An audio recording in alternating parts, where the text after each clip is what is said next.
Alright guys, so this may come as a surprise to you or not. Um, Most of my students suffer from slice. They are over the top golfers. And every player is a little bit different, and there are numerous cues and triggers that can help get that club shaft back on a better plane and reduce that out to in path significantly, which is going to stop the club face opening up as much, which of course, as we all know, creates that dreaded slice. So what are some of the most confident uh, or most efficient ways I've resolved downswing feels in the past? Well, recently we helped a student get from negative 15.8 degrees left to about negative 4 degrees out to in, which is a night and day difference, as you I'm sure you can understand. And this is how we did it. This was him originally.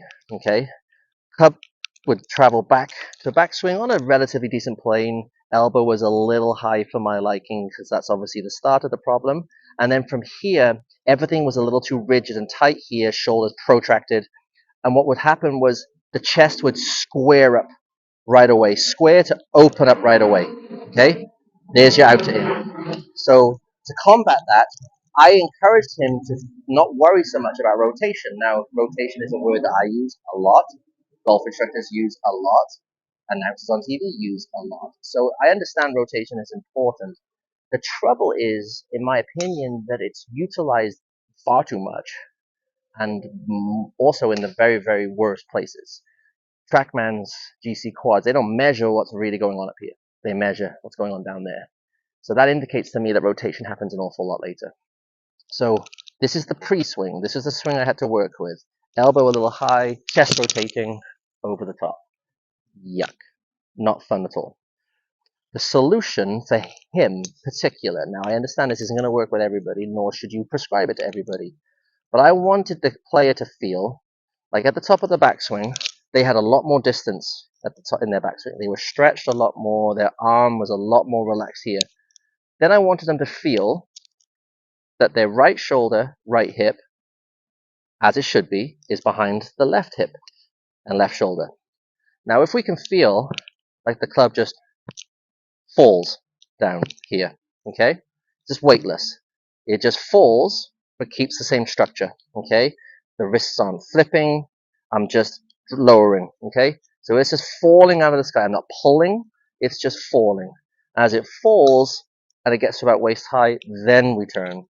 So if you can create that feeling and maybe even do this drill, this was very helpful also. Turn, fall, fall, fall, turn, okay? And if you can loop that feeling over and over again, you're going to realize that the turn doesn't take place up here. Far from it. The turn takes place from here. And you cannot do this drill enough. Full, full, turn. You see that ball is now starting straight and turning left. And it's not an easy drill to time up. But we can do it over and over again until suddenly we normalize that position. Too often I see a player try something, hate the feeling of it, reject it. Gone, wrong, can't do it, won't do it, it's going to make me worse. You have to trial and error, embrace change. Don't panic when strikes go away, which they will, because you're suddenly going to be in an unorthodox position. The trouble is, your orthodox position was horrendous. So now you have to get comfortable being uncomfortable until the shots even themselves out, and they will. They always do. Trust the process. Don't panic. Have some fun with it. Fall and turn. Good luck.